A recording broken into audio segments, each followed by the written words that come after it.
Hey, what's up, YouTube? It's Richie from Boston. It is the 15th of May in the year 2020, or at least that's what they want us to believe.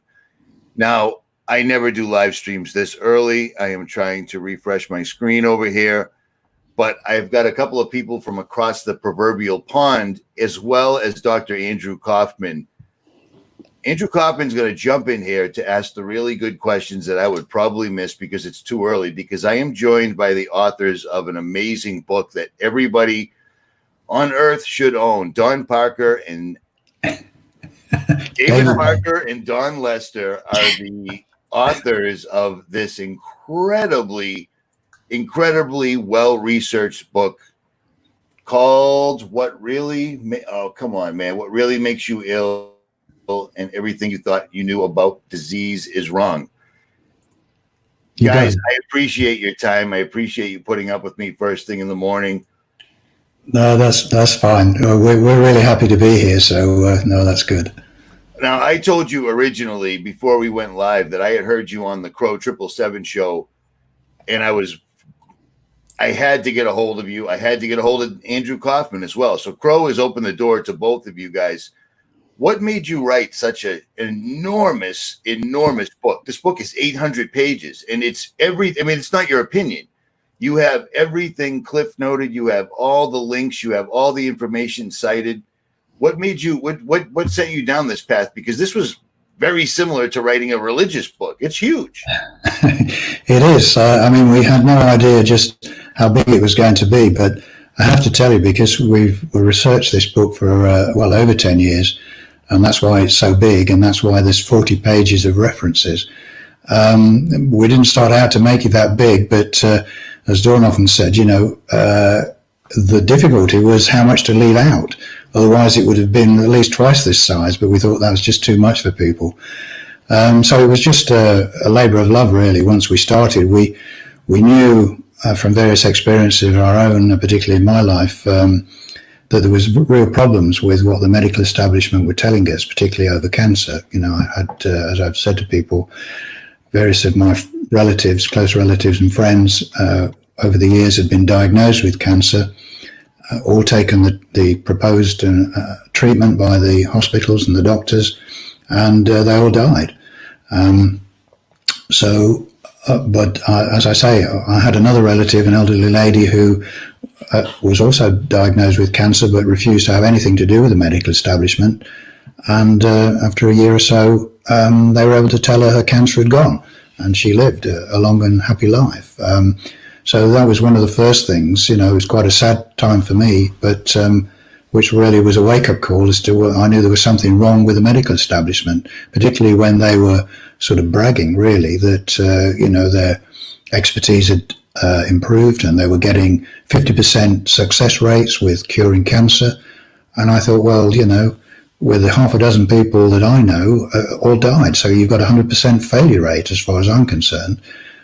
So that was one of the real starting points to start looking at things. And also at the time we were writing another book, which was about the nature of reality. Actually, it was nothing to do with medical systems. And there was a chapter in it where we needed to write about viruses. So we started obviously to investigate about viruses, and realized there was all sorts of confusing and contradictory information, not least of which was around the HIV thing. Again, in the 80s, we're old enough to know all about the stuff that was going off in the 80s, particularly with a sort of outbreak of HIV/AIDS supposed pandemic that was going to destroy the world. Everyone was going to die.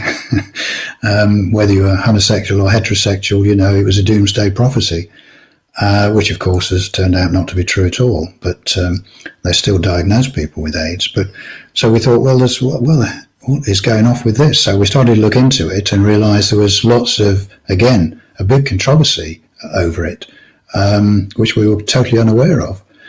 But the more we looked into it, cutting a very long story short, because we spent a lot of time on it, and it is well covered in our book, and found that there was actually no virus at the bottom of it. There was no viral cause of AIDS.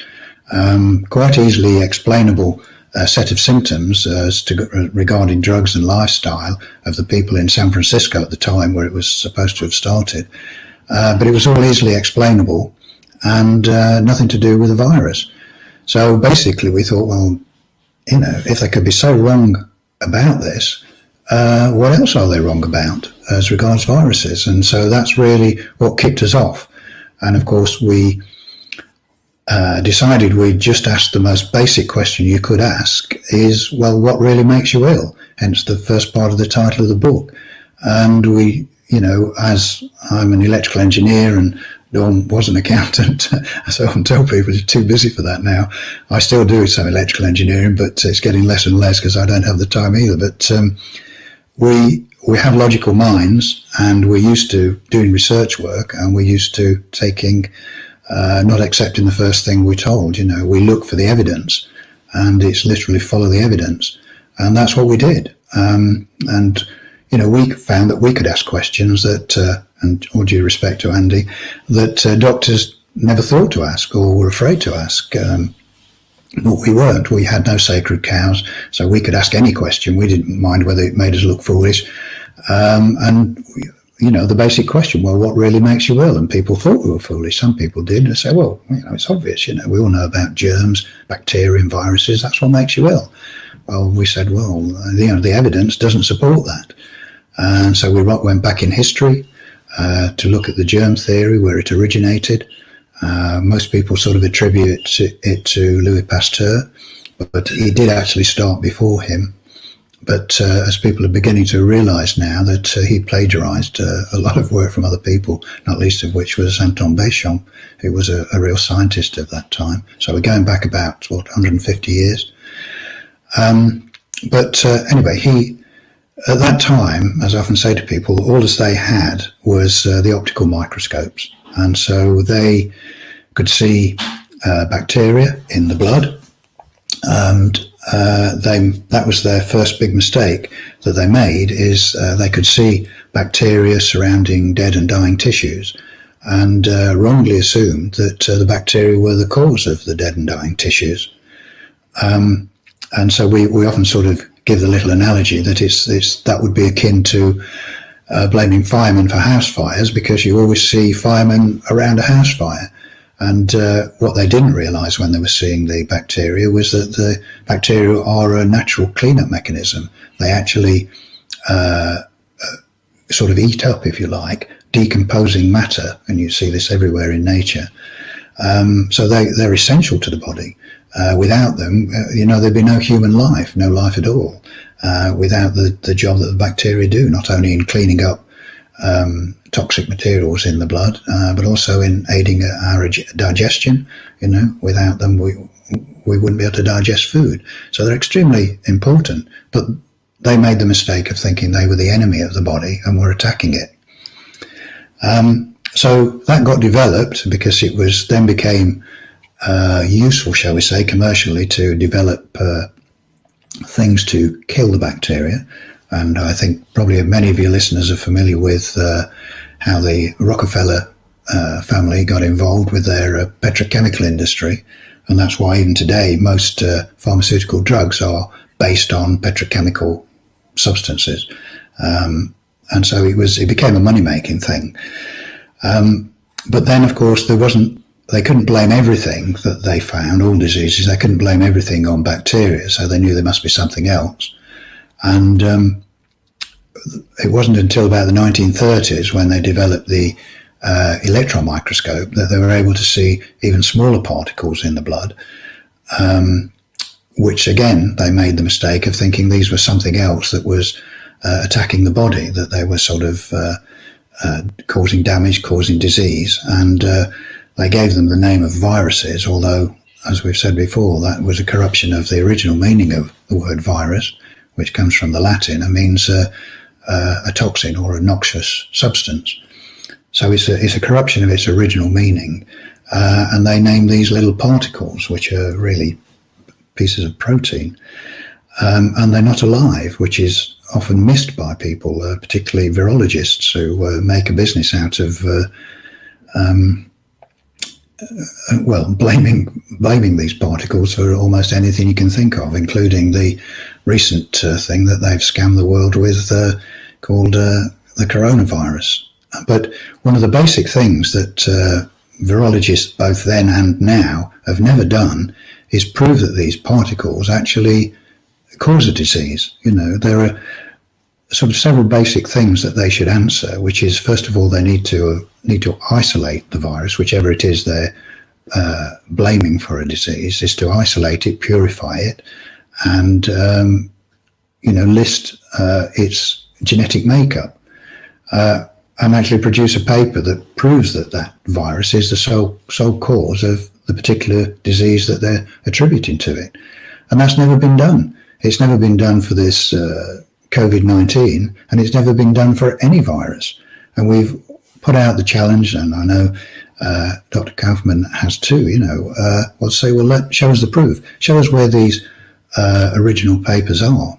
And other people have looked for it. The late Kary Mullis, inventor of PCR, he looked for the papers to prove that there was a virus caused AIDS, and they're nowhere to be found. And as we've spoken about Dr. Stefan Lenker, who was a virologist, he doesn't like to be called a virologist anymore because he believes it is, quite rightly, a corrupt, well, I hesitate to use the word science because it isn't, it's just a corrupt procedure.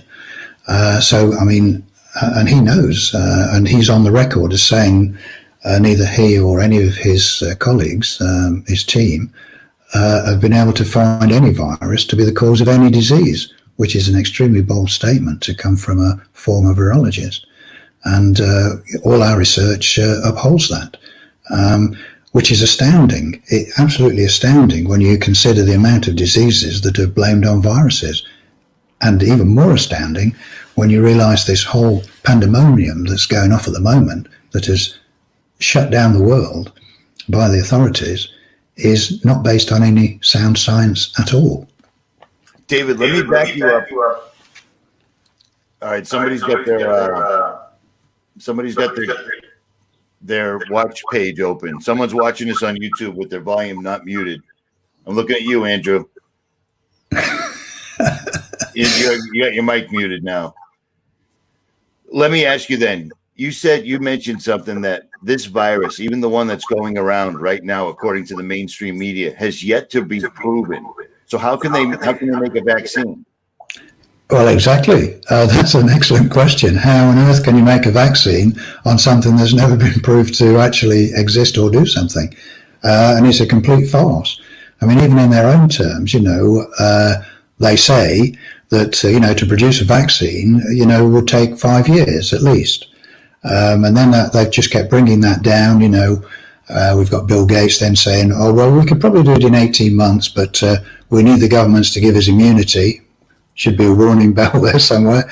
And the time scale just keeps coming down and down. I mean, we've got the British government testing a vaccine now. So they've managed to do it in just a few weeks. It's just nonsense, absolute nonsense. But the scary thing is what the hell is going to be in this thing? That they're going to want to start pumping into people's blood system. It's really not good news at all. Well, I don't know if you've seen this, but I show this to Dr. Kaufman. Let me pull this up on the screen, and Andy, you can talk about this. This just popped up. Where is this? Stand by. Here it is. Because why wait 5 years when you can just do this now? This has the RFID tags enabled, GPS mobile tracking, everything you in an easy-to-use, family-sized dosage. And they're already recommending, to make sure you're definitely immune to it, that they'll give it to you twice. What's better than that? Well, if I could chime in here, one thing I just want to say that the way that Don and David approach this, right, as being interested individuals wanting to look into things a little bit further. I think that is really, really important. And that's what I've been trying to encourage people to do, is to realize that if you take the time and look at things yourself, you can actually come to a point of understanding. And I think it's actually quite a big advantage to not be from within the system. Right? Like, I know that my credentials kind of give me some ability to talk about this material and understand it. But if you come from an outside perspective, you're not beholden to any of the dogma or the principles that you are if you come up educated in the system. So it gives you a freedom to see a bigger perspective. And I think that you're much more likely to see bigger truths from that perspective. So it's really important, the work that they've done in this book. And, David, I absolutely agree with you about how the whole virus thing came about. And, early on, when the scientists, they were already expecting to find some kind of virus, particle or organism before the microscope was invented, because they basically had this idea that these diseases were caused by a virus because they didn't see bacteria to explain it. And when they started looking, they had this problem that when they were looking at the damaged tissue, that there were all these different kinds of debris and particles from the damaged cells, and they really couldn't tell what was what. And they didn't recognize anything that looked like the viruses that they had seen in bacteria, which they call bacteriophages, because those have a specific geometrical structure, and they can be purified. And you look under the microscope and you see all these particles that they look identical. When they were looking at diseased tissue from humans that they suspected was caused by a virus, they saw heterogeneous particles of all different shapes and sizes. And so they basically were about to give up completely on finding a virus until this famous paper came out by Enders with a new method of doing this research. But what they didn't realize is that this new method was really invalid and had no negative control to show that it was valid. But what they did is they mixed bodily fluid or tissue from a sick individual with a cell culture in the laboratory that had been stressed by not giving it adequate nutrition. And then they added antibiotics to the mix that were toxic to the cells. They then incubated this mixture for a period of days and saw the cells basically becoming damaged and decaying and putting out all of these particles. And they said that that was damage due to the virus, without taking into account that that damage would have occurred without that body fluid sample anyway, because they basically didn't properly give the nutrients, and then they added the toxic antibiotics to the cell culture. So once they interpret this as being damage from the virus and people accepted it, this procedure just perpetuated itself down the road, and all the studies to this day are done using that method. And there never once did they do a control experiment where they have the same tissue culture and the same antibiotics, but without the sample that they say contains a virus. And so Stefan Lanka, who you mentioned, he actually hired an independent laboratory to do this experiment for the measles virus, and found that he could see the same exact particles without adding the sample from the sick person with measles. And so that's the only time I know that this negative control experiment has been done. But essentially what you're saying is they have a faulty procedure, and they have used this procedure over and over again to claim that viruses exist when it really doesn't show anything at all. One of the things they don't take account of is, like you say, the procedures for actually looking at something under a microscope in the first place. They use antibiotics, but they also use staining materials, dyes, fixatives, and who knows what kind of effects they have, but they're never taken into account. And so what we found, and particularly we often mentioned Dr. Harold Hillman, no longer with us, unfortunately, but he was a cell biologist and studied cell biology for over 40 years. And, he came to the conclusion with the methods that virologists use in particular, that they create artifacts. These are things that basically don't have an existence in real life. They're things they create within their petri dishes, and they have no bearing on what's happening in the human body. But then they build a whole load of false assumptions on those artifacts, and hence virology perpetuates itself, and the rest of humanity suffers from their erroneous assumptions. So, Richie, are you muted? I'm an idiot. at any rate, just real quick, if you had to do this all over again, knowing that this entire episode that blew up in 2020, how would you rewrite your book, if at all? Well, we wouldn't. I mean, as I say, we wrote the book before this nonsense hit the world, and so there's it's sort of fortuitous for us, really, that as we release the book, this nonsense hit the world, and there's nothing that changes what we've said. So no, everything is exactly as we've said it, and it shows that there are no viruses that are pathogens, or bacteria for that matter. So it's no different for all the ones that have preceded this COVID-19. It's exactly the same. It's a nonsense that's not built on any sound scientific principles at all. It's just that there was something I noticed the other day that we'd written, This? which actually pertains to this. Yes, I'll bear with me a tick. I'll find it.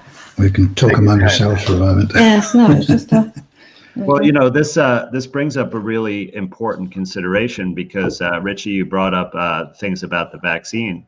But if there's no viruses that cause disease, right, then what are these vaccines for? They must be for another purpose, because they can't prevent us from getting a disease by an imaginary virus that doesn't exist. So, if we look at most of the technology for these vaccines that they have been able to develop in record time, almost as if they had the plans beforehand to develop the technology. It's using a different type of procedure than the vaccines that we are normally used to. In those vaccines, they would have, a piece of an alleged virus or an inactivated virus that it would basically supposed to ignite our immune system to developing antibodies to it. But with this new vaccine, what they're doing is not that.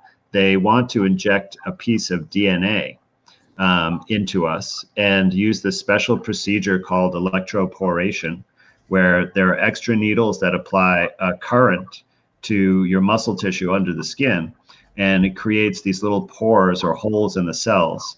And those allow the free DNA to get inside the cell. And then the idea is for our cells to make this DNA with a foreign protein gene product. And they tell us it's a protein from the SARS-CoV-2 virus. And then we're supposed to have our own cells make that, and then somehow alert our immune system that that's a foreign invader and it should develop immunity against it. I don't really see exactly how this is possible, because our immune system recognizes our own cells, and it would be weird if our own cells have this foreign protein. I'm not sure how it's gonna go, but one thing you could see is, would it allow for our immune cells to somehow recognize our own cells as other and not want them to be around? That's definitely a concern. But since there's no virus to take a gene from, I really wonder what genes they're going to put in here, because this is essentially the procedure to make a genetically modified organism. So they want to turn us into some kind of GMO organism with an unknown gene. Dawn, did you find what you were looking for? Yes, I did. It was just a sentence. I know it's sort of slightly off topic from what Andy was saying, but we actually wrote, widespread public knowledge that viruses are non-living particles that are inert outside of the host cell would make it a great deal more difficult for the medical establishment to justify their claims that these particles are dangerous and cause many deadly diseases. So we almost kind of... We wrote that quite a few years ago in the process of putting the book together, and that's exactly what they're trying to do. It's turned out to be quite prophetic, really. They're trying to claim that that's what viruses do, but of course that, you know, they don't want people to know that they're not living, they're not alive, they don't cause disease. And of course, as people will realise, you know, take away the germ theory, and the whole of the medical establishment falls down. It's a house of cards, including the vaccine industry, particularly. Yeah, I mean, we can talk about vaccines. I know Andy was sort of mentioning them there. I mean, yeah, it's quite scary what they may be putting in this new one. But again, vaccines is a corrupt science, and I say that with inverted commas. Vaccines have never been proven to confer immunity for anything, and there have been many books written about it right from the sort of advent of vaccines, and we quote many of them in our book. There is no science behind it. I mean, they all rely on the fact that that the body has this thing that we often call an immune system, but the body doesn't work that way. We try to use a different word and call it a health system. The body has a health system. It doesn't have an immune system that you can boost up by giving it various things, least of all vaccines, you know. So you can't vaccinate someone, inject something into their body that will then promote immunity to that disease in the future. It's totally unfounded. There is no science to prove that that happens, but there is plenty of evidence to show that vaccines cause a great deal of damage to people, not only in giving them ill health, but you know, lots of people have died through vaccination, and there are many cases cited, and we put some in our book. So again, it's a very corrupted piece of technology that the medical establishment use, and it's a very dangerous piece of technology, again, not based on science. But of course, they all sort of go hand in glove, don't they? You know, if they can get people to believe in viruses and bacteria, and that the medical establishment can give you stuff to kill these things or to prevent you from being attacked by these things, then the whole industry supports itself. And certain people make absolute billions out of it. And obviously, if they get away with producing this new piece of toxic material that they want to inject into people, someone's going to make billions out of that as well. But it's going to be to the detriment of humanity. Because they want to vaccinate everybody. Yeah, I mean, the entire world population. I mean, we've all heard what Bill Gates has been saying, you know, who's got lots of money invested in this. But it's not about making money for these people. You know, the people who are behind all this, you know, if we're going to get a bit more political now, the people that are behind all this, they don't need the money. You know, they're super rich people. I'm right on you with that. People keep saying this is so that they can control they've stolen all the resources, all the things of value on earth. They own or have the title to, whether people want to believe that or not. Yeah, but before I forget, let me ask you, because I've never spoken to anybody that's as well researched other than some other medical doctors. When you were researching this book, did you ever think you'd come across a vaccine that was literally going to have an RFID chip or some sort of a contact tracing component to it? Because that's what we're looking at right now. Yeah. No, I mean, it's sort of you're sort of a thing of nightmares, isn't it, really, what they're doing? And I mean that exactly. You know, for anyone who understands the dangers of vaccines, just the normal toxic substances that they use, you know, what they're planning, it is a thing of nightmares. And I have to say, I mean, I'm a very optimistic person, but I'm very worried about this situation, because the majority of people are walking straight into it. You know, they're going to embrace it with open arms, and that's really scary. You know, Dr. Kaufman, can you hit on that same question too? I mean, did you ever think in your medical career that someone would find it acceptable to give you a vaccine for something you don't even know what it is, but you do happen to know that there's a contact tracing apparatus to it, which makes no sense other than surveillance and control? Yeah, well, I definitely knew that there was going to be these kind of biometric surveillance technologies coming. I didn't necessarily see it paired with a vaccine, but, you know, I wanted to bring up that there's a very special situation for vaccine manufacturers, and this was created by a federal law that basically allows them to have zero product liability for the vaccines. So in other words, normally with any product that you manufacture, right, if it causes harm to an individual, right, an injury or death for any reason, then you can be sued in a court and held liable and have to demonstrate that your product is safe. With vaccines, that has, in the United States anyway, you cannot sue a vaccine company if you get harmed by their vaccine product. Instead, the government has set up a special secret court that's sealed and has a limited budget, and it's paid out billions of dollars already. But most people don't even know about it. So essentially, the government, meaning we, the taxpayers, are assuming all the liability for the vaccine manufacturers. So this is really important, not necessarily for the financial reason, as we're pointing out, right, because these companies are so wealthy already. But what it does is it gives them full carte blanche to put anything harmful in a vaccine that they want, and then they would have no responsibility whatsoever for it. And even though this law is already on the books, they actually had a special law for the COVID-19 vaccine. And the reason for that is probably because it's really going to be considered an experimental vaccine. In other words, it will not have enough evidence to get full approval, and it will be given under some kind of emergency or experimental conditions. And this is why the timeline keeps getting shorter. You know, normally it takes years to develop a vaccine and then years to test it. And you heard President Trump saying that it's going to be, 12 months. I think that's the shortest I've heard anyone predict. Lots of people were saying 18 months, but that's way too little time to fully develop and fully test a new therapeutic agent. So I think we're going to be getting an experimental vaccine. And it's I totally agree. This is the stuff of nightmares.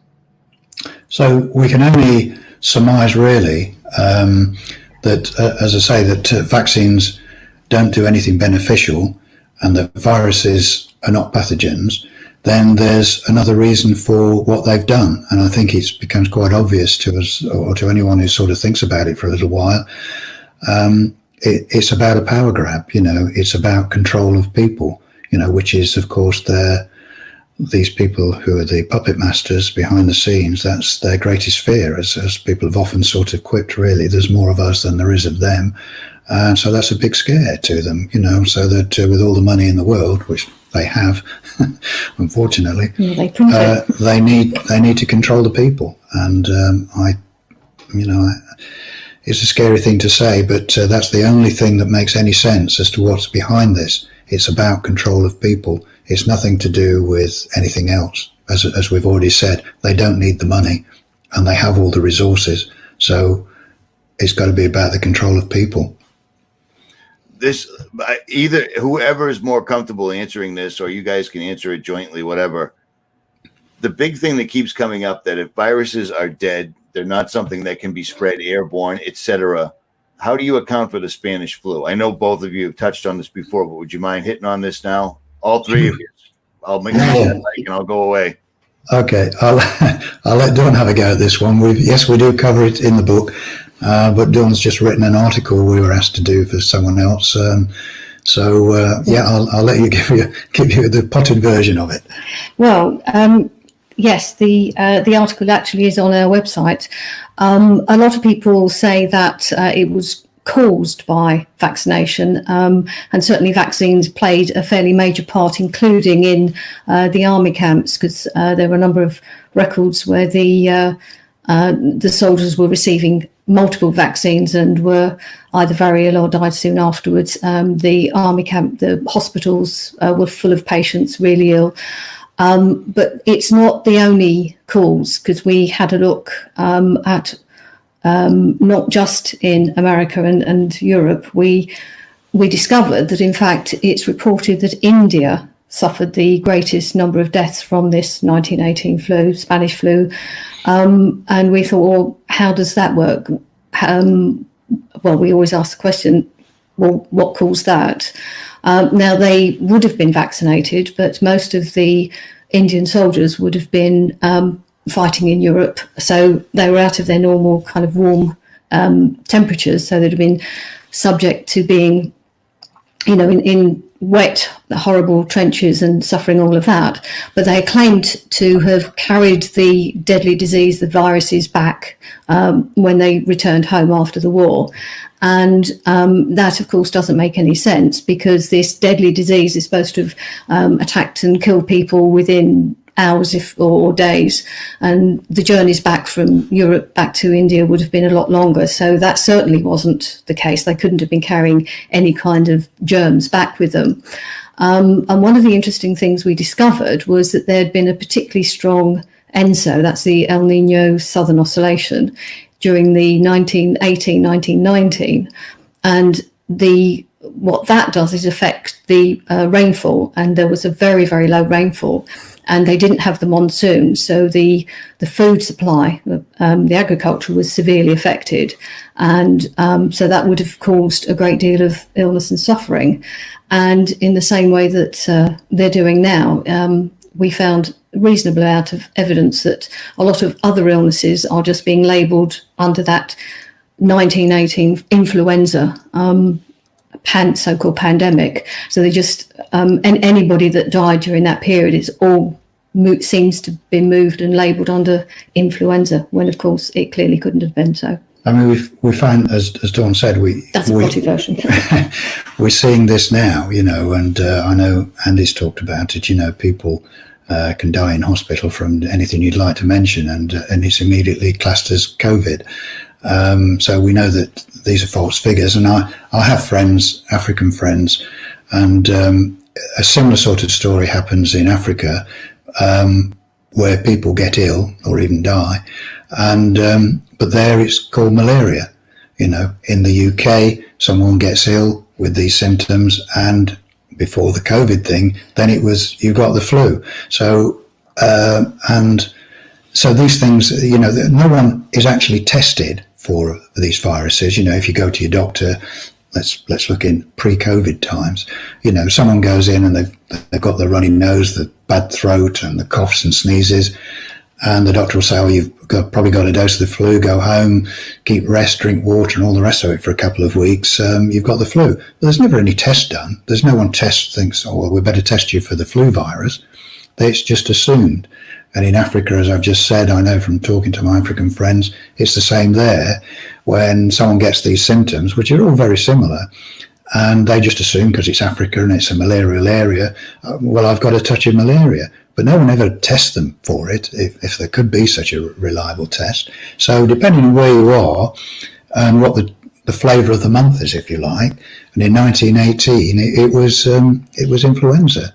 But one of the things that we looked at as well around the world, the reports of the amount of deaths from this thing can vary anywhere between 10, 20 million, 100 million. Well, the sort of disparity in those figures starts to tell you, there's nothing very scientific about how this information is being collated. And of course, we've got sort of similar things happening now with the supposed deaths from the coronavirus. They're not to be believed, and just deaths get lumped into it, which had nothing to do with the disease, even if it existed. So very highly suspicious, and there always has been. And again, no true scientific evidence to support the claims. And just as a side note, we do actually, we did look into and research malaria, and have a fairly large section in the book that discusses it and kind of really seriously questions what causes it, and the idea that it's caused by a parasite is again highly questionable. So I mean, one of the questions to ask, because it's quite an interesting point really with malaria, is the malarial mosquito lives on every continent in the world apart from Antarctica. So it's the same mosquito. So you have to say, if it's the malarial mosquito lives everywhere, why isn't there malaria everywhere? But there isn't. And then people, or the medical establishment, will try and say, it only works in the tropical areas. But that's not true. I mean, it's not that many years ago that malaria existed in the UK, and that's hardly a tropical area. And they had cases of malaria when there was the sort of mini ice age. the sort of 1300s. So it's nonsense. The sort of excuses that get put up by the authorities just don't stack up at all. There's quite a big chapter in the book about malaria and what its possible real causes are, which are nothing to do with a mosquito. Having many years ago lived in Africa myself and became very ill at that time. And I was told I'd got malaria, and everyone thought I was going to die, including me, which was quite a scary position. But I didn't know what I know now, and I know it was nothing to do with malaria. The stuff we were being given, we were being told to take double the doses and all the rest of it. But obviously it didn't do any good, according to the authorities. But now I realise that with the cocktail of vaccinations that I was given before I went out to Africa, and it was a real cocktail, some of the most nasty things you could possibly think of, it's more likely that I was seriously ill from that cocktail of vaccinations than from any mosquito. So anyway, and our research now has sort of convinced me of that, But anyway, I did survive, obviously, so that was a good thing. One of the other things, and I noticed a comment was made about the introduction of radar around the beginning of the 20th century. So that was obviously another contributory factor, but David's kind of covered that. Yeah, with his background. Yes, obviously, as an electrical engineer, sort of electromagnetic frequencies is something that's intrigued me a lot because I have to deal with them. But in our book, we talk because we talk about 4 factors that are sort of the source of, as we've found, are the source of all illnesses. Choose what names the establishment want to put on them, and one of them is electromagnetic frequencies. And I know people are very worried at the moment, and rightly so, with the sort of advent of and rollout of 5G. But I think in a way, it's masking what I think is a more serious problem with electromagnetic radiation, and that is with the massive amount of satellites that have been launched this year, many of them. If we look at our friend Elon Musk, he's got licenses to launch, would you believe, over 20,000 satellites this year. And he's applied for licensing to launch up to 40,000 satellites. You'd wonder how you could get that many into space, but he's already started. And, because he's got his SpaceX, which is his space agency. So he's launching his own satellites. Now, as I say, I know that this year so far he's put at least 60 up. And he's planning to put his rockets up sort of every 2 weeks, launching them in at least amounts of 60 at a time. Now, what their plan is to, and they're in low orbit, so these things are only 200 miles above your head, which might sound a lot, but it's not really in sort of space terms. That's very close. And these things are emitting, because it's all telecommunication stuff, so they're emitting microwaves, and so there won't be a single spot on the Earth that's free from being irradiated with these things. And by the time he's got 40,000 of them up there, I should think the night sky will look very different. Astronomers are already complaining about it because they can't take decent pictures of planets because these things are whizzing by all the time and are spoiling their photographs. Well, I think that's the least of their worries. Certainly for life on Earth, it's I think it's going to outweigh anything that is going to be from sort of a little antenna that's going to appear on a lamppost near your house. Yes, to be concerned with, but I think the greater concern is this massive, and someone's likened it to microwave rain, which is going to be literally raining down on us 24/7 in every spot on Earth. And I think, from what I've seen, there are people starting to, particularly people who are electromagnetic sensitive, some people more sensitive than others, and it's already starting to cause illness. And from research that we've been doing, there is an excellent book out called The Invisible Rainbow, I think it is, written by an electrical engineer. And it outlays a lot of cases where ever since, let's say 1901, when Marconi made his first long-distance radio broadcast, as the outlay of communications has grown since that time. There's noticeable changes in in human illnesses and insects, birds, and even vegetation. Yeah, I see you've got the book up there. An excellent book. And it's really quite concerning. I mean, there's lots of cases, and they're in that book, which shows how forests, deforestation in certain areas of the world is being caused by electromagnetic radiation. But it's very conveniently being blamed on global warming, which is it's a distraction. It's nothing to do with it. I mean, there's the USA put in a massive radar installation in Brazil, and it's been shown that it was put in purportedly to detect smugglers and but it's killing large areas of the rainforest, but people are blaming it on where they can. The officialdom is they're blaming it on global warming, but it's not. It's this really powerful radar station which is beaming across and killing vegetation. And this is not just me making stuff up. There's been some really good scientific evidence by professionals, engineers, as well as scientists, that can show lots of cases, and they are in that book that you put up. I mean, we do talk about it in our book too, but that particular book, The Invisible Rainbow, is dedicated specifically to it, and it shows case after case after case, and some of the most unlikely things you'd think of happened with the way it affects birds. In America, there's lots of cases where there was lots of, I think you call them the same over there, pigeon fanciers who race pigeons, homing pigeons, and they started to notice that they were losing more and more of their birds. They never came back. Whereas there was a situation where they could release, 200 birds, and they'd all come back. And they slowly started to lose more and more until they were actually in a situation where they were losing 70 to 80% of their birds, which is incredible. Anyway, again, to cut a long story short, they found out that wherever they were their birds were having to fly through zones of telecommunication masts, this is what was doing it. It affects their homing radar, if you like, for the birds, and they get lost. And the same thing has been shown for bees.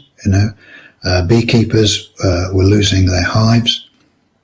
And again, the establishment tried to blame it on a virus. And again, we looked into the cases of this, and those were totally unproven. And again, lots of experiments have been shown that, again, it's telecommunications. The bees have homing, their own built-in radar systems, which are destroyed by these telecommunications. But it goes much deeper than that. Not only can the bees not find their way back to the hive, so they can't come back to feed the queen bee, who then starves to death, and so a whole hive goes down. And this has happened all over the world. There's lots of cases of this.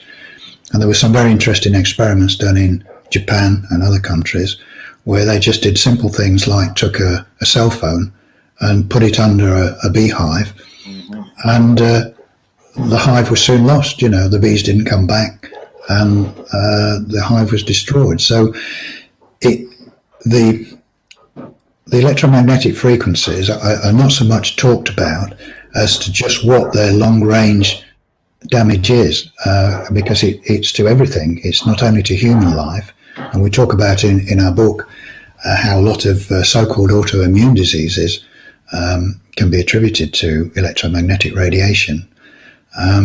But as from what potted version I'm just giving you, it's affecting everything, flora and fauna, our rainforests, everything. And with the advent of these literally thousands of satellites, which are going up through the course of this year, because it's not only Elon Musk, Amazon are putting them up, Google are putting them up, Facebook are putting them up, not as many as him, but there's still lots, they're in the hundreds.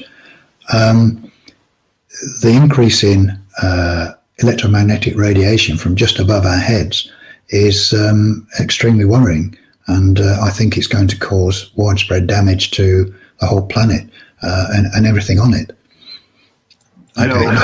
I've been covering it for years. All right, somebody's got their. You're killing me.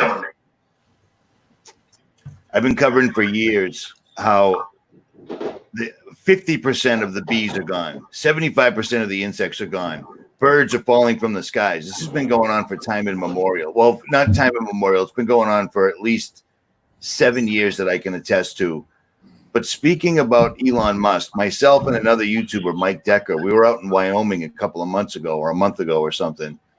And we saw SpaceX go over not once, but twice the Starlink setup. And it took 35 minutes. It was massive. When astronomers were originally quoted to saying that this was going to, screw up the night sky, we'd be able to get pictures. I'm thinking to myself, that's ridiculous.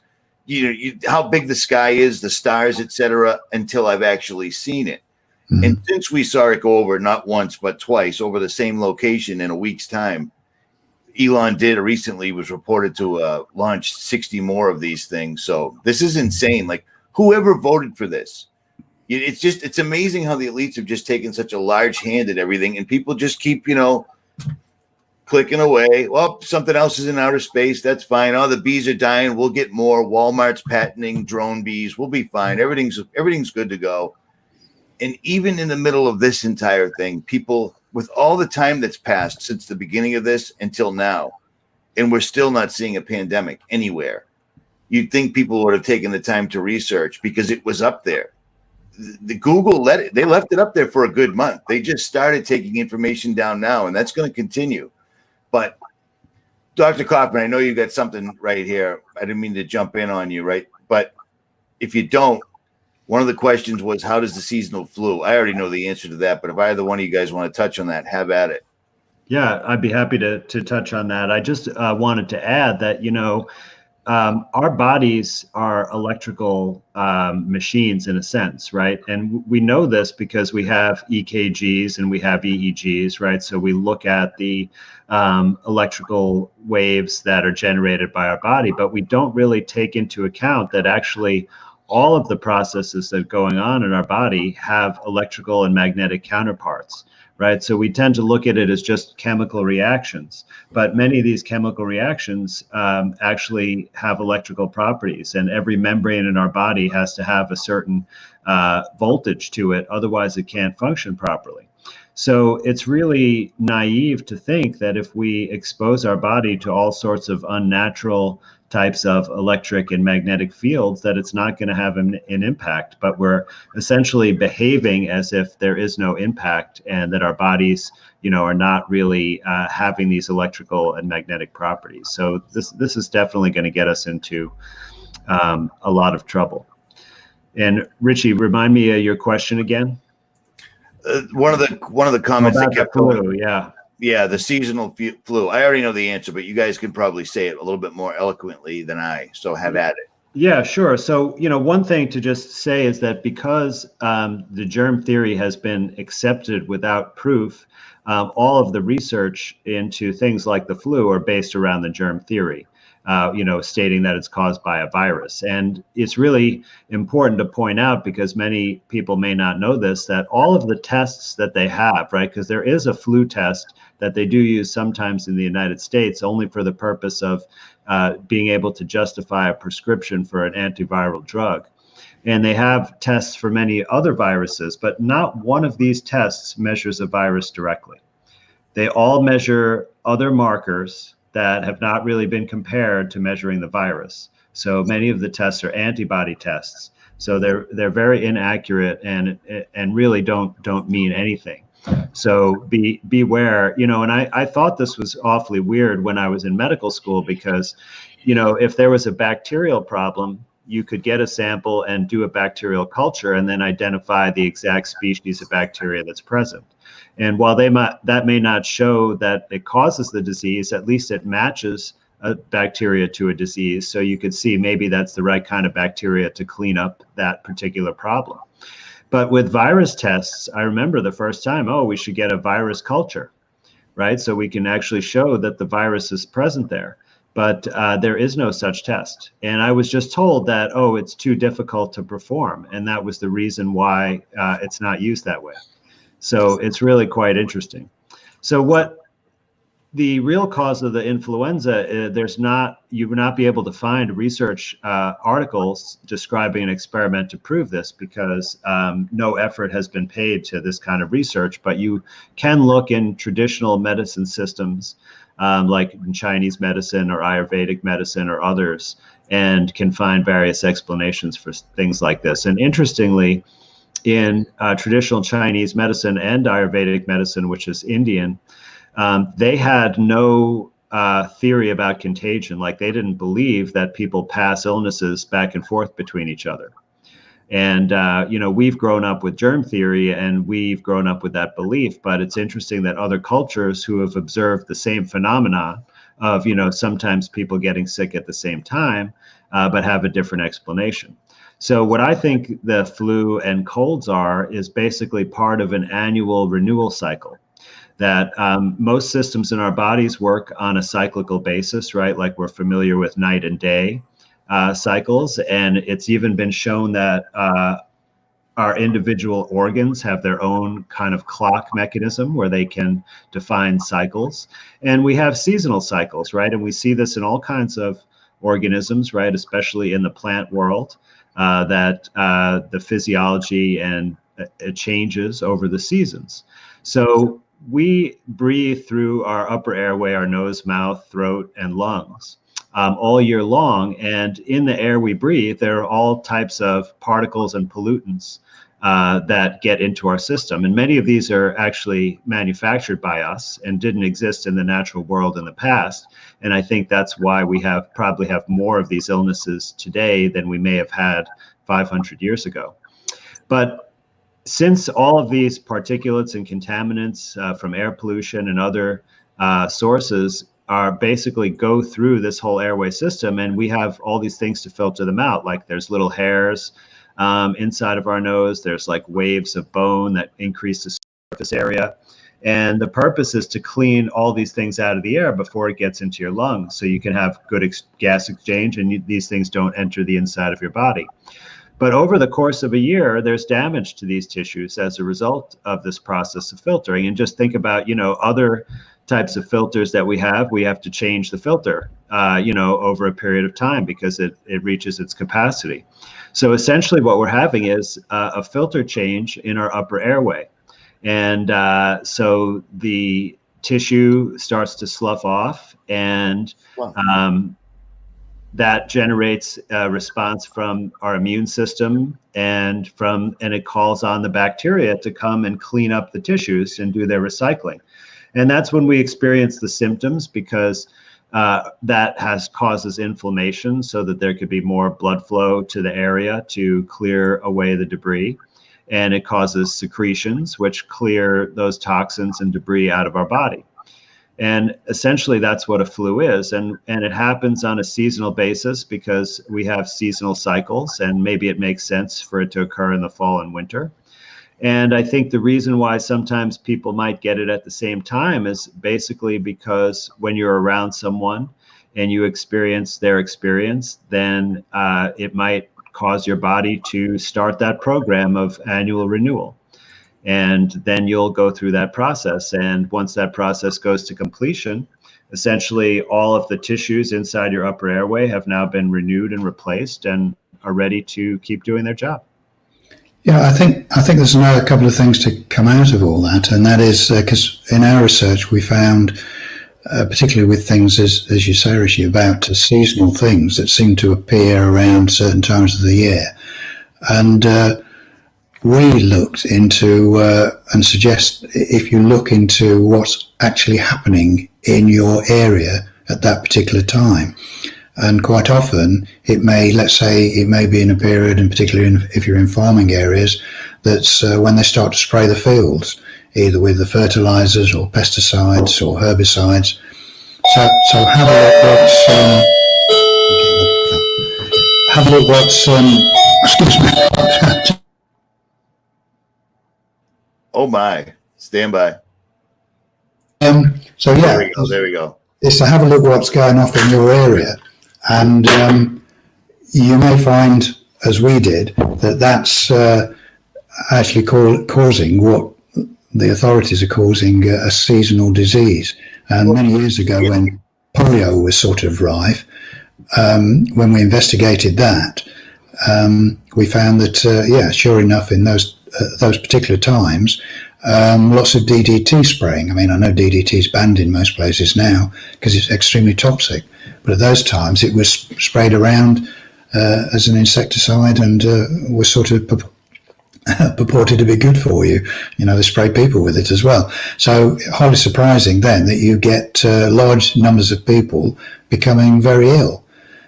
So it's quite important to have a look what's happening in your area.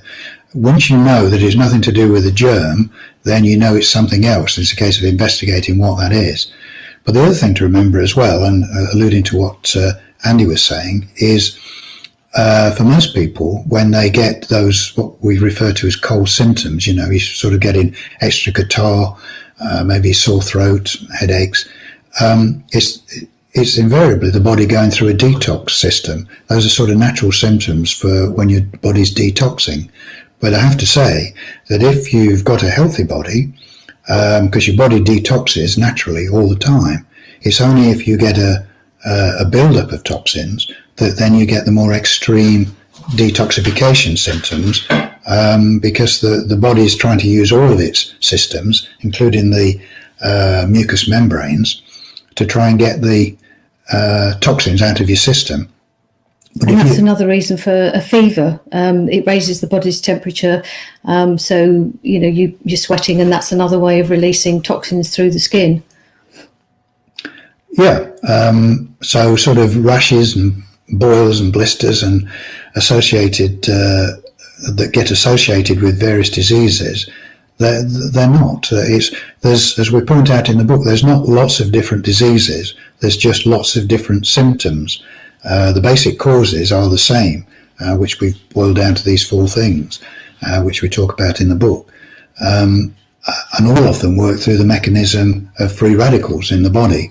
The body produces free radicals naturally on a daily basis, just being alive, but they're cleared out through the body naturally, providing you look after your body properly, that you eat with your nutritional intake of nutrients and vitamins and minerals, antioxidants basically. The more colourful your food is and fresher it is, the more antioxidants there are in it. And your body will act normally to, the antioxidants will clear out the free radicals. But if they're left to their own devices, the free radicals that is, they will attack tissue, they damage tissue. So that it is important that they are cleared out. But if you do get an excess of these and your body's trying to detox, you'll have what people refer to as a cold, these cold symptoms. But it's not because you've caught a virus, it's your body detoxing. So people need to understand what their body's doing and what their body's telling them. It's a natural process. But as I say, we talk about that in a lot more detail in the book. Forgive me if I keep saying that, but it's an 800-page book, and we can't explain it all in. Very intense book. It's large. I'm only on chapter 1. I only got it 2 days ago, but I'm still on chapter 1 because I've reread paragraph after paragraph because of all the barium, strontium, aluminum, etc., genetically modified food, fluoride that I've ingested over the years. I have to read things more than once to comprehend. But speaking of what you said, I didn't realize this. When you said when people are sick, seasonal, etc., look what's happening in your environment. Just recently traveling across the country, out in Wyoming, out in the West, watching them burning the fields is amazing because it's a daily thing. And the smoke going up in the sky is clearly chemical burn. It's white smoke because everybody's dumping Monsanto fertilizer, weed killer, etc., and then they burn it off and everybody ingests it, and it's a real problem. I didn't realize that. We don't necessarily have that on the East Coast. Yeah, but Middle America and out West, it's rampant. It's absolutely rampant. Yeah, and it can explain a lot. You know, look what's happening in your environment, and that's without mentioning things like geoengineering, chemtrails. You know, I mean, what is being sprayed out of those things? You know.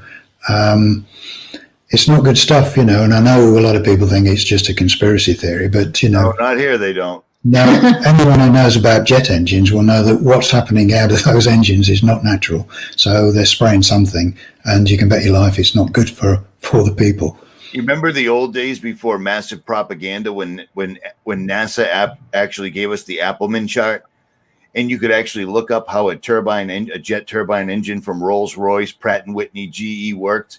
It expels nothing. Yeah, that's part of the jet turbine process. These days, they leave them from horizon to horizon. yeah. I'll tell you what, during this 2020 pandemic, the chemtrailing has been a minimal, but yesterday here in Massachusetts, it was insane how badly they sprayed. They blocked the sun right out like that, but I digress. Well, we noticed the same thing, that there was hardly anything spraying in the sky at all during the first parts of the lockdown. And then as it's been eased off, then sure enough, they're back again, and that might be connected to what they think is going to be a second wave. Well, yeah, if you're going to spray people with poison, what do you expect? But they're going to have symptoms. They're going to have symptoms, aren't they? Yeah. So, it's a real thing. And, if people watch the skies closely enough, they'll see some jet planes in similar sorts of heights with quite clean exhausts. There's nothing coming from the back of them. And that's how it should be. And then you'll get these others come over, again, as much as you can estimate, at the same height, at the same time, and they're puthering, these thick trails out of the back of them that not only last for hours from horizon to horizon, but they slowly spread out widthways and form artificial cloud, which can be quite thick and blocks out the sun. There's nothing natural about that, and you don't need to be, shall we say, a rocket scientist to realize that there's something very wrong with what's happening. I say that quite often, actually, so I find that humorous. Dr. Kaufman, can you see this comment? Do I believe there are contagious bacterial diseases? You want to jump on that real quick? Because that's come through quite a few times. Yeah, sure. So we haven't talked a lot about bacterial diseases, but also there's really no evidence that bacteria cause diseases either, which we haven't talked about at length. So I'll tell you how bacteria can be involved in being sick is essentially when bacteria eat dead tissue, they generate toxic materials.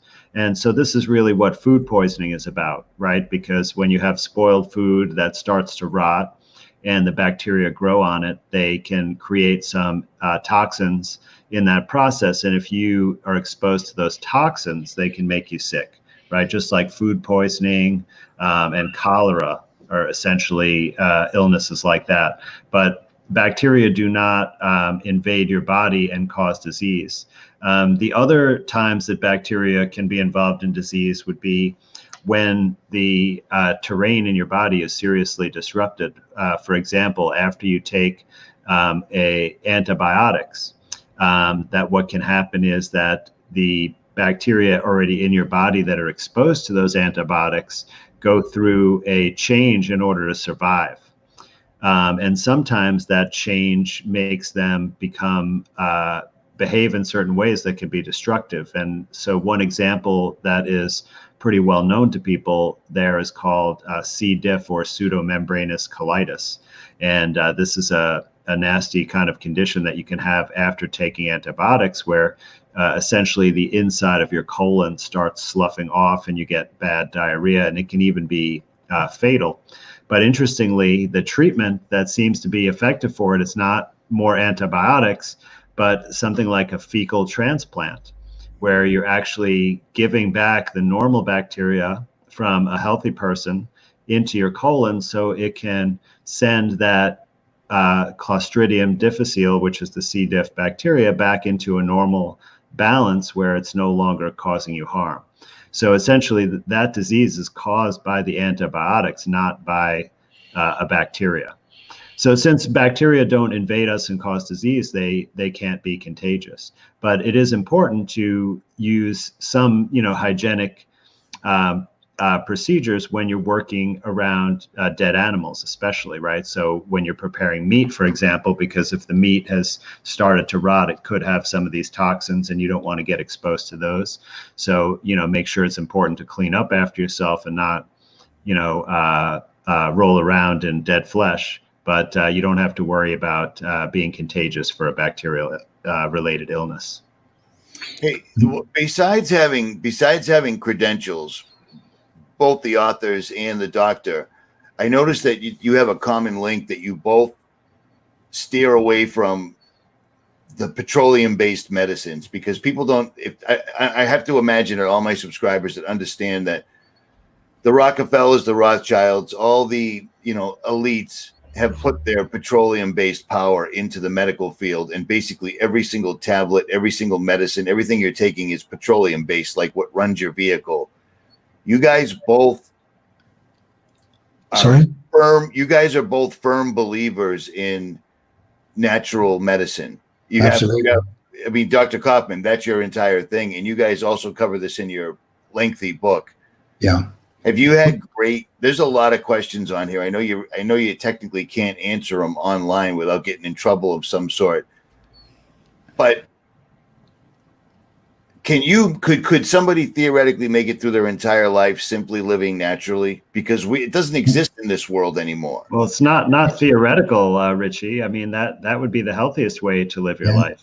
Well, theoretically, I was trying to sound smart, and it came out. So you're gonna have to work with me, all right?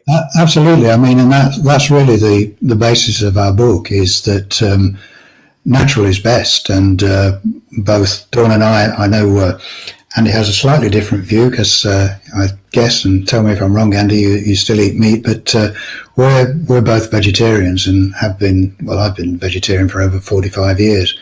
So it gives a bit of a clue to my age. I'm probably older than I look. I don't know. But he's 123, actually. Sorry? I said you're 123, right? Well, I'm not far off. Yeah, I'm not far off. But no, I mean, we don't eat any meat, but and we don't take any medicines. We don't get ill. We don't have colds and flu and that sort of thing. So the natural life, both Dawn and I are living proof that you can live a natural life. You can eat healthily. I mean, we try to, ours is a plant-based diet, which is not boring, once you know how to do it. There's lots of variety. We try to eat as much organic food as possible, and there are good reasons for that. It's not commercial. As we explain in the book, with sort of factory farming as it is now, where most plants are grown in soils which are basically dead, naturally dead. So the plants and that are growing in chemicals. They rely on fertilizers, which are not natural fertilizers, they're chemical fertilizers. So there's a lot of the minerals that would normally be uptaken by the plants from the soil, which then are transferred to you when you eat them. No longer happens anymore. So you can buy stuff from your supermarket which looks great, but it doesn't necessarily have the nutritious content that you would normally get. So quite often people are deficient in certain minerals, and one of them is magnesium. But that doesn't mean that we're advocating lots of supplements. You just need to be aware of this, and make sure that your food balance takes that into account. There's lots of other things like nuts, as well as fruit and vegetables. Nuts are very rich in some of these minerals. Well, as I say, we've lived our life like that for many decades, and remain very healthy, and hopefully to go on a lot longer. So yes, natural is best. Mother Nature packages food with all its vitamins and minerals in the right way, which is most easy for the body to assimilate, which is not the case with many, if not all, manufactured multivitamins. Many of the components are not easily assimilated by the body, so they don't actually do any good, and some of them can do quite a bit of harm because they can throw the body out of kilter, as it were, and destroy the natural homeostasis of the body. So natural is best is an easy thing to do. We do explain this in the book as to why it is. It's not because we're natural advocates of vegetarianism and we don't sort of despise meat eaters or anything like that, but it's just our research has shown which is the most healthy way to live, and the most natural and least expensive.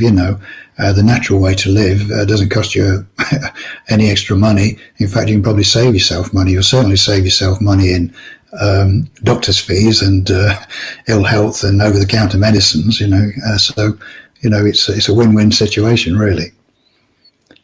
I would like to just mention, because sorry to just jump in there, because antibiotics came up, and I think it's worth mentioning that because a lot of people think of antibiotics as sort of a wonder drug that's hailed by the medical establishment as some wonderful thing that's saved everyone's life over the years, but that's not true. I mean, as we've all pointed out, antibiotic means sort of anti-life. It's a killer, and it's designed to kill bacteria, which are the good guys in actual fact. But what it does do is, when it's ingested by the body quite rightly recognizes as toxic, and so it wants to get rid of it as quickly as possible. So it fires up the endocrine system, which is a group of ductless glands in the body, controls hormones and things. It fires up the endocrine system to get that toxic out as quickly as possible. And in doing so, it sort of, whatever the original toxin was that was making you ill from something you've eaten or inhaled, gets washed out with it. But then the medical establishment claims the victory for antibiotics. But that's actually not the case when it's looked at. And what then tends to happen, and even the medical establishment is realizing this, overuse of antibiotics. If you can imagine, keep firing up, like if you did it with your car engine, you keep over revving it all the time, you're going to cause damage. Well, if you keep over revving the endocrine system by keep feeding it toxic antibiotics, you eventually burn it out. It doesn't work so well. And then you get all sorts of other illnesses and get set in as well. But the medical establishment just tell you that why the antibiotics are not working so well now is that because you've got superbugs that have developed resistance to them. But it's not that at all. It's just that they've wrecked your endocrine system, and so it can't do anything anymore, and people have quite serious illnesses leading on from that. I just thought I'd mention that because it's a big misnomer about antibiotics being sort of a cure-all for all bacterial problems, but in actual fact it's not at all. In fact, it causes more serious problems than it does actually clear things up. Well, Andrew, being a doctor in the United States, that's blasphemy. I mean, antibiotics are the number one first thing that everyone gets, and they give them they'll give them weeks and weeks worth. You're telling me that this is bad for people? Absolutely. I already know the answer. Richie, if you look at the amount of people that die from infectious disease from now and go back all the way in time to when antibiotics were first invented, you'll actually see that there's been no reduction in death from infectious disease since antibiotics were invented. So in other words, that's the real proof. If they were really so effective at treating infections, then we would have less people dying from infections since they were invented, but there's no evidence of that. I like a little quote that I came across today, which amused me, but it's very true, where someone had said, if the germ theory was true, there'd be no one alive to believe in it. And I think there's quite a bit of truth in that. So, if the germ theory were true, there'd be no one left alive to believe in it. So, something to think about. This is one that I wanted to ask you, and I was afraid I was going to forget, and somebody just jogged my memory. I can't find it, but the third leading cause of death in the world it's from people taking prescriptions. Is that accurate? Did I say that wrong? Yeah, no, it's affectionately known as iatrogenesis, which is, if I'm going to be uncharitable, it means just death by modern medicine, really, death by the medical establishment. Yeah.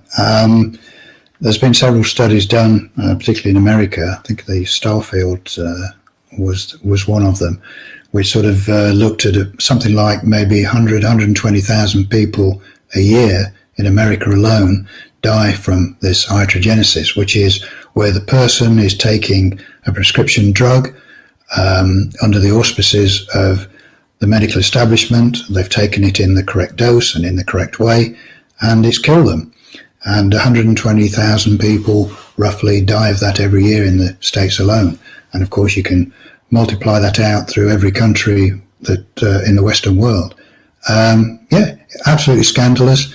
And if the media was doing its job properly, they would be creating a big fuss about it. But as we know, they're complicit because, as you rightly say, they're controlled by the same people. So the public never get to hear the truth about these things. Our government collects lots of statistics about health outcomes, right, and cause of death. And right now, they're basically telling us to record every death as a COVID-19 death. But one thing they do not track is they do not follow deaths due to healthcare.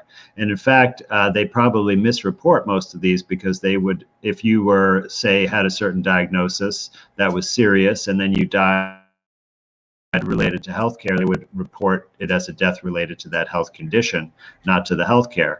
But there's the study that David mentioned where the 120 to 128,000 deaths from prescription drugs a year. But there's also a study from Johns Hopkins looking at what they call medical errors. And they estimated 250,000 people die a year in a year from medical errors, which doesn't include the prescription drugs. So if you add those two together, you get 378,000 deaths a year. And that definitely puts it into the third leading cause of death. But that's not really the end, because that doesn't include a lot of things, like it doesn't include deaths from vaccines. It doesn't include deaths from chemotherapy. So there have been other estimates based on looking at additional numbers that have been in the 700 to 1 million or 700,000 to 1 million death a year range. And that would put it as the first or second leading cause of death in the United States. So we're talking about a system that is contributing to be one of the top leading causes of death here, our healthcare system. And we're totally unaware of that. And, as David stated, the mainstream media do not really report on these studies, which they're readily available if you look for them, but you're not going to find out about them by watching the news or reading the newspaper. You have to know about them and then look for them yourself. But this is extremely serious. We're saying that healthcare is one of the leading causes of death. So what the heck are we doing with our system? It's particularly bad in the US because they do actually have probably one of the main healthcare systems that do promote a lot of drug use, prescription drug use. So it may be slightly worse in the US. I don't know what it's like in every country around the world, but any country that uses that system that relies on pharmaceutical, modern medicine, pharmaceuticals, will have a similar problem. Absolutely. I find it strange that trying to find this, I tried to find this morning. I only had a couple of coffees in me, but I tried to find this morning where the third leading cause was what you were just talking about, and it's hard to find. You're not going to find it, Richie, because this is something that they don't want you to know. So you have to you have to take the studies together and combine them to come up with this analysis on your own. Okay. So I guess I should put out a paper on it so then you can reference that. But really, there are many people that have done this in various books, and I can give you the link to that. But no matter how you do it, it's really bad. Well, yeah. what I was leading up to is that in this day and age, even if you did put a paper up, it would only take a matter of a week or so until it was removed or rearranged, because they're already doing that. You've got what all three of you just mentioned about the third leading cause of death. And now we're looking down the barrel of mandatory vaccines, 2 of them at a time, with some sort of a component in it that can literally track you from outer space or through the air or through unnatural means. That should be incredibly disconcerting to people.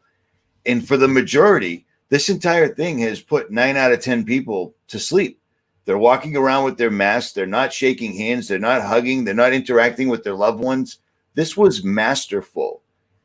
This was masterful. And if it was true, why would they be lying about every single number? You can't get real numbers out of anybody. They tell you 90,000 people have died worldwide in a 4-month, 5-month period. In the scheme of things, with billions of people on the earth, that's a good day medically, in my opinion. Yeah. I'm not a doctor, but I know one. Yeah. You know what I'm saying? Well, I've been looking at the CDC data on a daily basis, right? And we don't have any more people dying this year compared to the average of the last 3 years. So that actually means it's not even the highest year in those 4 years, right? Because if we look at each individual year, we're going to be lower than at least one other year in the past 3 years. So if we have less people dying, then there's no evidence of any pandemic. So all of these measures that they're taking are completely for other reason, and it's about gaining control of us. Well, here's one that I can't quite figure out. They're going to say, well, the reason that the death rates aren't out of control to actual pandemic proportions is because we engaged in social distancing. Everybody locked themselves in their houses, gloves, masks, etc. But meanwhile, the influenza rates from last year and this year remain the same. How do you explain that? You know what I mean? Like, how could they explain that? Because I know that's what they're going to say. Well, the reason it didn't go where people were dropping in the streets like birds falling from the sky is because we had everybody stay in their house and social distance. But how come that didn't affect the amount of people dying from the flu? Because the same as last year is the same as this year. Is the flu somehow smarter than COVID-19? Of course, they're going to, say that the reason why we had fewer deaths, right, is because of the lockdown measures, right? And that's what they did in China to convince everyone else to adopt these. But the thing is, if there are no overall excessive deaths, right, that means not one person died of COVID, right? If we had everybody else this year died of all the normal things, but then because we have a new disease, then people who wouldn't die this year are going to be dying of this new disease, right? If that were true, then you'd have more deaths this year than last year. But we don't have it. In fact, we have slightly less, right? So there's no proof that one person died of a new disease, right? So there was no curve to flatten, is what I'm saying. Yeah. But the other thing is that the fact that everyone's been locked in their own houses and not seeing other people rather gives the lie to the idea that there are any infectious diseases, because nobody's spreading anything to anybody else. So there are no infectious diseases, and this proves it as well. So not even influenza, which we discussed before, that it's not a contagious disease, but they're just symptoms that people have from normal processes of the body kind of clearing out toxins and the cyclical kind of processes that help the body to restore health, remain healthy. So yes, it just shows there are no infectious diseases because everyone's been keeping away from each other. And yet the experience in the UK, Andy, is the same as the States. There's no real increase in deaths. So again, it gives a lie to the fact that there's extra people dying from this dreaded disease sweeping the world. Just there's no evidence to support it, even in their own figures. So crazy. But I don't know why more people don't see it, and that I find very dismaying that people are asleep, and I know lots of people, I'm sure you do too. Yep. And they just are asleep, and they don't take kindly to trying to point a few facts out even, which is very sad. There are so many barriers for some of those people to wake up that it's too difficult. And I think it's important to, just recognize that they're not open to it, and to try to have compassion for them, because as these measures roll out, they're going to be the ones who are harmed the most, right? Because they're going to be the first volunteers for the vaccine, and whatever the consequences of that, they're going to be suffering. They're going to be the first ones to volunteer for contact tracing. They're going to be the first ones to be pulled out of their home and put into some designated quarantine site. So I think about those things, and I have compassion for those people. But on the other hand, I have seen a lot of people who have been waking up. Some of them have been reaching out to me. I see more people every day. And I think there's a lot of people also who are waking up, but they're afraid to go out and tell people about it, because they don't want to be ostracized, and they don't want to be ridiculed or peer pressured. And I really wish these people would become a little bit more courageous, because the risk of not coming out publicly is getting to be much bigger than the risk of coming out and talking about this. And so it's really important, and I'm hopeful that as things get pushed a little bit harder, that these people are going to find the courage and decide to stand up, because, you know, how can you subject yourself to this tyranny when you know that there is no justification for it whatsoever? And even if there was a real illness, shouldn't it be up to us as individuals if we want to put ourselves at risk or not? Yeah, I mean, as you say, and as many people have pointed out, you know, even if this were a real virus doing, it's not been shown to be any worse than normal flu, and we certainly don't lock the world down every time people are supposedly getting the flu, so it's totally over the top. I don't know whether it's happened in the States, but just worth pointing out that in the UK, there's a legal company in London, Wedlake Bell, who have, and it's been a crowd-funded thing here. People have put together money to the sum of approaching about £130,000 to put a legal action against the UK government to show that what they've done is not only illegal, it's also unconstitutional and unscientific. They're not gone as far as we would like, but I have read the 20-page document that the legal eagles have put to the government, and you know, they have a good case, you know, with my limited knowledge of legal procedures, but you know, it's been put forward by a large legal company, and they've got a Queen's Counsellor, you know, so this is really high-powered legal person who's putting this to the government, so he's obviously sure of his ground. And reading through their 20-page document, it all makes sense to me, you know, that, as I say, the government has acted illegally and against our constitution. So that's ongoing at the moment. Now, I'd like to see more of that, and I hope it's going to happen in every country. What I'd like to see added onto that is that someone takes up the cudgels as far as the scientific point of view and puts to the government, to the authorities, you know, the questions for them to prove that this virus exists, you know, with the three little questions that we mentioned earlier on in this, and are in our book, if people have forgotten what they are, which I wouldn't be surprised, but they're in there.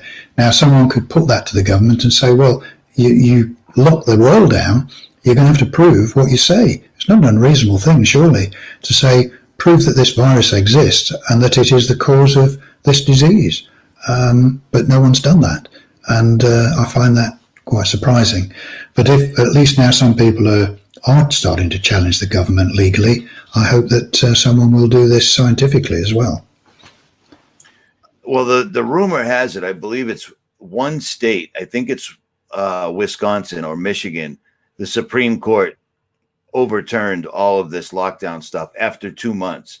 I haven't checked in on it as of yet today to see what's going on with it, but this entire thing was criminal. And it was a worldwide criminal act. When they keep showing you the billboards that say, we're all in this together, that's basically them saying, we're all in this together against you. Basically, that's what I see. Yeah, you're absolutely right. You're absolutely right. And it's, well, it is sickening, you know, when these creepy people say those sorts of things, you know, when you know it's them that's causing this problem. And I would like to see a day of reckoning. And I'm not talking about violence here. Right. I'm just talking about these people being exposed for the liars that they are, and, or, you know, and at least taken away from office, if nothing else. And the people will never believe a word they say ever again. I would like to see that happen.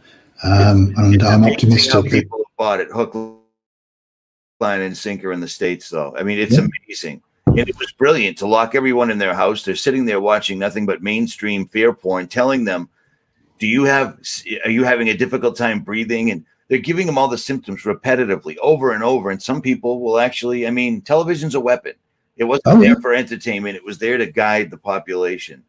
So it was a pretty well done, because it's still going on to this very moment. Yeah, and there've been plenty of sort of films giving out the propaganda over the last few years or decades or whatever, I can't remember all of them, but, with names like Contagion and Epidemic. No, it wasn't Epidemic, it was something else. But, it's social conditioning, getting people ready for this kind of thing. So when it happens, everyone's like really scared. And that's one of the things that we're trying to do, is to take the fear away and say there is nothing to be scared of. There isn't a virus that you need to be scared of. And hopefully that more and more people realise that and start looking at what's actually happening. But it can be a bit of an uphill struggle. But we are, again, seeing, like with Andy said, we are seeing more people starting to look at it and starting to say, yeah, no, I've looked at it, and because it is so massive what they've been doing, that it has made people it stunned people into actually questioning things for the first time, possibly. So we think it's good in a way, because it's actually giving us the opportunity, but everyone's got to realise it's an opportunity to maintain our freedoms. Well, it's a very important turning point. I mean, it's.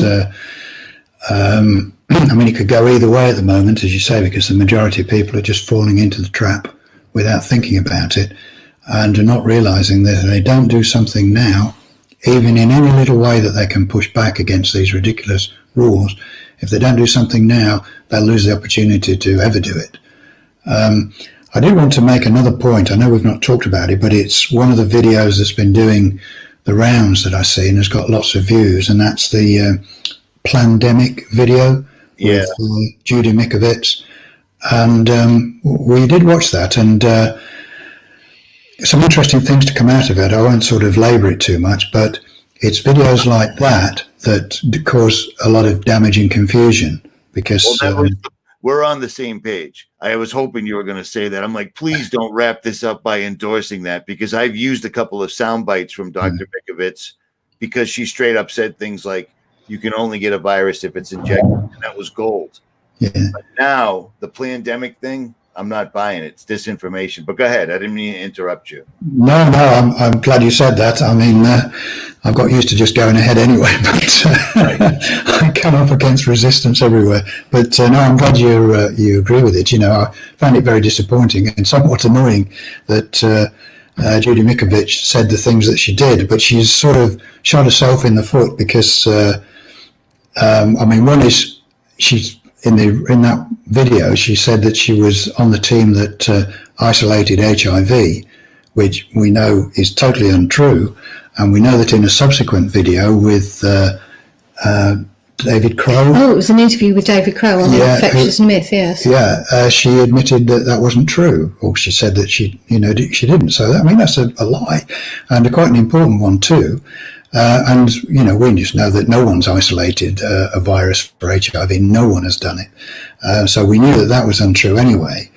But then she also made in that an amazing statement where she said she taught the Ebola virus to infect people, which I just thought was amazingly stupid thing to say.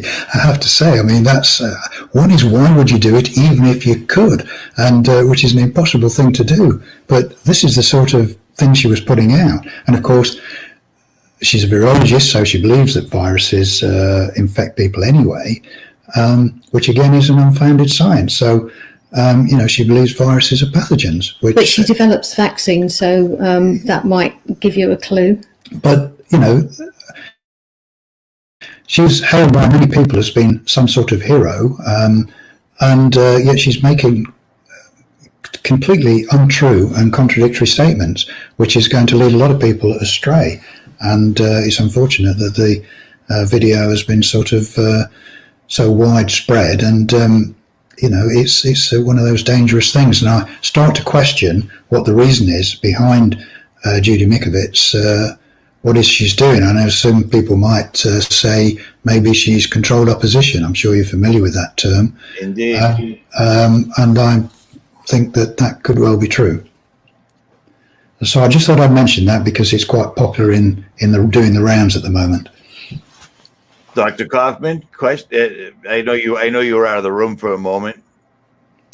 Yeah, well, I have a few things to say. One is glad that there are some lawsuits coming forward, but I don't think that that's really the solution, because I don't trust that the court system is going to uphold any justice. And in my personal life, I've been involved in many court cases as an expert witness, and I haven't really seen justice be at the top of the priority list.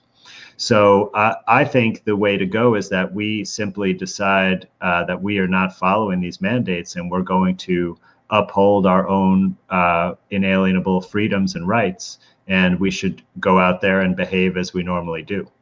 And I think that's the way to change this situation, that if we ask for permission or approval from the government authorities, it will not be forthcoming, and it also shows our willingness to comply with whatever they ask of us. I agree with you entirely. I mean, I often say, and your country is the same as ours, we have a legal system, we don't have a justice system. They are two different things. And like you, we've seen miscarriages of justice, if you like. And we have to remember, the judicial system, certainly in the UK, I'm sure it's the same in America, they're part of the establishment. Judges are appointed by the government. So, where are their allegiances going to be? They're going to be to the government. You're not necessarily going to get justice, but at least it's a sign of someone trying to do something to bring into question what the government's done, which is totally illegal. So if nothing else, it might wake a few people up if they see that there's government action. But again, even though this is quite a major thing when a law firm takes the government to task, and yet over here, the British Broadcasting Corporation, you don't see anything about it, and it's not a major issue. You don't really see it in any of the newspapers. And again, that's got to tell you something, and it certainly shows you how complicit the mainstream media is in just keeping this knowledge from people. I think it would be very surprising for the majority of people, and would help wake some up if they realised that a major law firm in London was taking the government to task for acting illegally. That alone ought to shake a few people up. But of course, for that reason, it doesn't get reported in the mainstream media. Absolutely. Well, the mainstream media is essentially an intelligence operation, so they're not going to, work in our favor in any way. And also, I think you were talking a little bit about some other medical experts and some of the things they're saying. And I don't know if you touched on this, but I'm very concerned about this claim of some kind of manufactured biological weapon. Yes. Because, one is that I'm sure the government is putting research in trying to develop such things, right? But there's absolutely no evidence of anything deployed in this situation, because if it were, then we would see people, who are ill and dying from it. And I think that it's very dangerous to talk about some such thing being out there, because one is, if you were scared of a wild virus and you believed in that, well, then an engineered, weaponized virus is much, much scarier. So this is basically a way to keep people afraid and perpetuate the fear. And then, of course, it keeps the same dogma about viruses alive, exactly. Right? That there are viruses that can cause disease. Now, if the government wanted to create illness, it would be simple. They could simply poison us. And there are many ways they could do this. They could put it in the water supply. They could spray it in the air, right? I mean, this has been done in other wars, right? Like, think about Agent Orange. Yeah. So, there are plenty of mechanisms that are already available technologically to make people sick. They don't need to go to this length to try to create a new synthetic type of organism that doesn't exist in nature that makes people sick. I mean, it doesn't make sense that you would even go that route. So really the most important thing is that there's simply no evidence that there are viruses that cause disease, whether they're manufactured by a military scientist or whether in nature. There's just no evidence of it. So any arguments based on that are false. We agree entirely. You can't make a biological weapon out of something that isn't alive. We'd be the first to agree that the military create chemical weapons, but that's a different kettle of fish altogether. But I think these are just more stories, if you like, to it's the old divide and conquer rules, which governments do all the time. You know, they get lots of people arguing against one another. Oh, it's this or it's that, or it's. But the one thing that they never talk about is the truth. And that's right. That's right, because they notice some people realizing that there's not a serious health problem, and so they want to give them something else to be scared about, right? And a weaponized superbug is definitely that thing, right? Yeah. But it's just a distraction, and Yes. And it's a very dangerous one. The beauty part about all this is they have just proven emphatically they don't need to make any type of a bioweapon. All they have to use is the mainstream media. And it's, I mean, yes, granted, people are waking up, but the majority will go along with whatever they say. They will take the vaccines. They'll take the loss of freedoms. They'll take the loss of their businesses. And in many cases, Dr. Kaufman and I were talking about this before we went live. They're saying that if they find out that you have been, you're positive for COVID-19, they can take your children. I've been getting that from everybody that's in the welfare system, the Social Security system. They're all getting notices saying that that's on the schedule. They're going to start taking children away for their own safety, of course. I mean, this is getting insane. They scared people with a story. The facts, the numbers, the deaths, nothing lines up, and it's still going. Yeah. It's amazing to me. I mean, I think, yes, and I think it's not to buy into anything they do. You know, we've sort of come across people where, as you say, they're putting out this test, you know, want everyone to at least have the test. You know, they're holding back the vaccine, but that'll be next in line. But have the test. But in the same thing, very similar to what happened with HIV and AIDS, you know, there was a test which has been, you know, I know Andy knows this too, and we know this. The tests were completely nonsense, but gave lots of false positives. And then people were then dragged into a regime of very toxic medicine, AZT and other things like that, which certainly in the early days killed everyone that took it, you know, is in such high dose. Now, you know, we've got a similar thing happening here. You know, they put a test out, they want everyone to have it, and they're going to probably get lots of false positives from it. But once you've had a test, then they've got a hold on you, you know, because then they can say, well, you've tested positive, we've got to do this, that, and the other, and you're in the trap. So the only way to do it is resist anything to do with it, resist having any tests, certainly resist having any vaccinations, and try and stay out of the system as much as you can. Because that first little step, and I've heard people say this, well, it's only a test, you know, it's going to show whether we're okay or not. You know, just don't do it, because you've already stepped into the trap if you do. Well, this test, you know, it's not that you're going to get a false positive. It's like every positive is a false positive because there's no disease that it's measuring. Right. So every single time this test is positive, it's false. Yeah. Right. The accuracy rate is 0%. Yeah. Because we don't even know what's measuring. Exactly. I mean, the UK government's, sorry, Andy, the UK government's just decided to buy another testing kit from some Swiss company, I can't remember the name. Although they'd already bought 3 million test kits previously, God knows how much that's cost the taxpayer, but have now admitted that those test kits weren't any good. That's not what they said at the time, but now they're saying it, so they're spending a load more of taxpayers' money to buy a load more of different test kits. Right. I guess it's just until they get one that they've paid enough money for, and then they believe it works okay. But, you know, none of it, as I say, there's no science behind it, and people are best staying away from it entirely. But yes, you're absolutely right.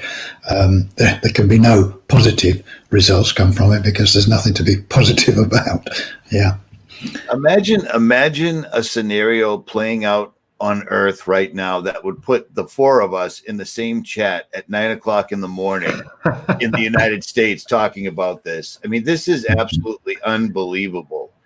It's unbelievable the amount of people, like there's no certain specific slice of society that's awake or aren't awake. Do you know what I'm saying? Dr. Kaufman and I couldn't be any more unalike, as well as Don and David, but we're all on the same exact page here. And has anybody noticed that ever since this pandemic has broken out, terrorism, shootings, all the other horror stories that fill the news every single day, they'd come to a complete and total halt, a grinding halt, I might include. So apparently terrorists that were going to blow themselves up to go to paradise, well, they were going to do that, but they don't want to get COVID. Yeah. It's amazing. And that was isolating. That was my answer to what would happen if people tried to go after the government. They would just push back in their brute force kind of way. But it's time.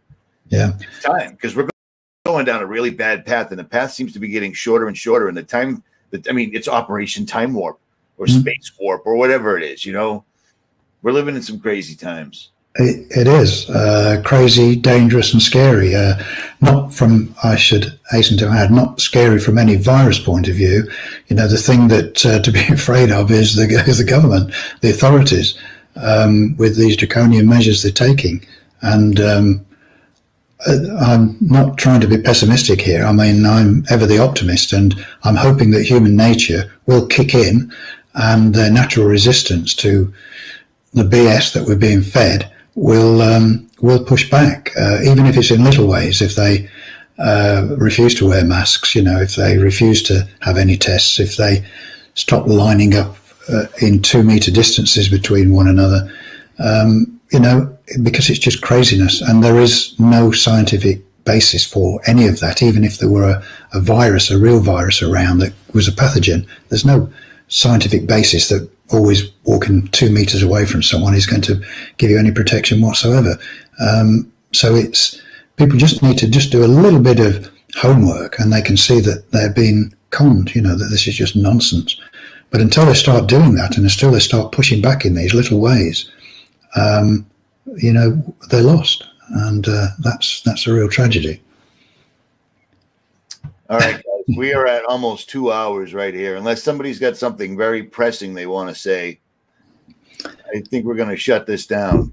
Just pass me the book. I like to try, and I did this the other day, and it was something that I think sums this whole thing up nicely. This I don't get it in the right. This is the book, but on the back of it we put a quote from Voltaire. You know, 17th century, I think. I stole that quote and put it on Twitter as though it was my own idea the other day.